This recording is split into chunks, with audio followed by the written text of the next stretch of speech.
Teman-teman yang dirahmati Allah, saya pengen sharing beberapa contoh kisah hijrah di dalam pengalaman saya berhijrah. Pertama adalah kisah hijrah, kalau saya mah taklim selalu ngelihat orang-orang baru, newbie. Jadi kalau dalam taklim saya ngelihat yang datang adalah para aktivis, saya ada rasa bersalah. Bersalahnya apa? Oh berarti dakwah saya belum kena kepada anak main. Sehingga saya gunakan bahasa mereka, saya gunakan style mereka, saya gunakan analogi-analogi mereka. Sampai yang datang itu adalah orang-orang yang selama ini masih sangat gerah ke masjid tapi merasa nyaman sekarang. Tatoan tapi nangis ketika sholat. Tatoannya penuh tuh, kalau dia buka baju tuh penuh tatoan. Ada anak drifter yang balapan. Sampai pernah ada adegan di masjid kita tuh namanya Masjid Al-Latif, markasnya pemuda hijrah. Ada dua anak pemuda hijrah yang masbuk sholat isya. Udah selesai kita sholat, mereka baru datang karena mungkin ada kegiatan. Yang satu anak metal, bajunya tuh metal banget, tatoan, rambutnya panjang. Yang satu lagi anak pembalap, dengan bajunya baju balap. Jeans gitu ya, yang bawahnya sobek-sobek. Datang sholat berdua di masjid. Karena mereka masbuk dan hanya tinggal berdua, akhirnya mereka bingung nih siapa yang bakal jadi imam. Dua-duanya juga baru hijrah. Hafalannya Al-Fatihah, Al-Ikhlas. Masih mending itu. Oh masih mending. Masih mending itu. Ada yang hafalannya Al-Baqarah ya? Iya. Alif Lam Mim maksudnya. Artinya mereka dorong-dorongan, kamu aja gitu. Sampai akhirnya karena nggak ada dua-duanya yang mau jadi imam, mereka pun memutuskan dengan cara sweet. Di dalam masjid, siapa yang bakal jadi imam. Sampai 3, siapa yang duluan menang sampai 3 berarti dia makmum. Yang kalah jadi imam. Sweet. Dan kita ngelihat dari luar masjid, Masya Allah, ini pemandangan yang baru nih. Orang baru hijrah, terus ada improvisasi dalam ibadah. Namanya juga orang hijrah ya, improvnya luar biasa. Tapi saya ngelihat semangatnya, sweet. Akhirnya, jadi nggak mendahulukan yang paling akra'uhum, yang paling paham agama. Karena sama semuanya. Akhirnya ini ada fikih baru nih. Kalau nggak ketemu akra'uhum, paham agama, akhirnya sweet.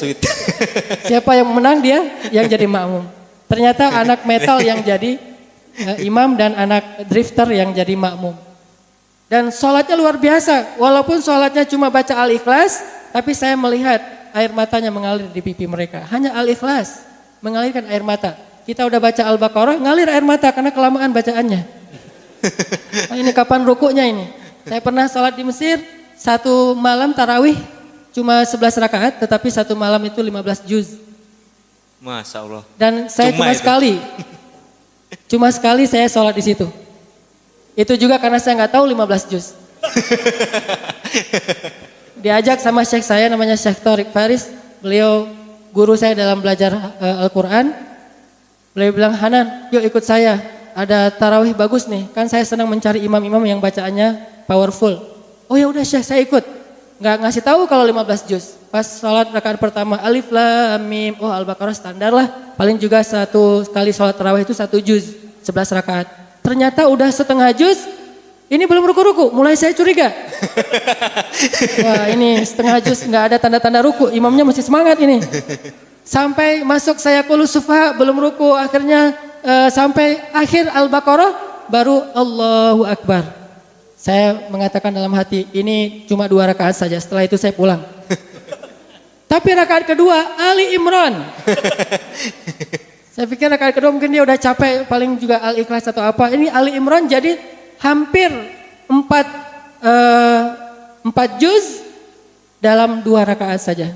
Sehingga kita sholat tarawih dari Ba'da Isya, selesai tarawihnya menjelang subuh.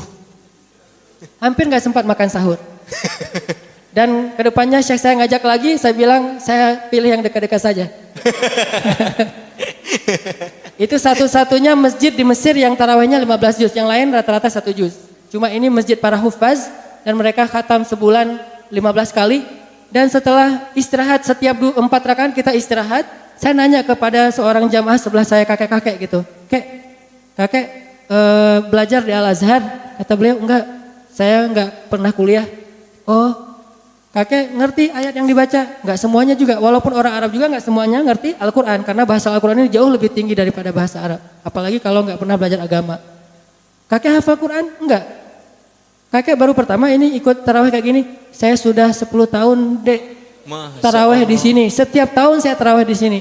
Saya tanya kepada beliau, Kek, saya tuh belajar di Al-Azhar, jurusan tafsir Al-Quran. Saya hafal ayat yang dibaca. Saya paham sedikit-sedikit. Tetapi dan saya lebih muda dari kakek. Kok saya nggak betah berdiri? Sedangkan kakek tenang aja. Saya udah garuk-garuk udah. Untung aja saya nggak bersin-bersin. Udah nggak. Imam nih lama banget. Beliau tenang khusyuk. Saya tanya, apa yang membuat kakek lebih betah dari saya? Kata beliau, kamu berdiri dengan tenaga kamu. Saya berdiri dengan iman. Masya Allah. Allahu Akbar.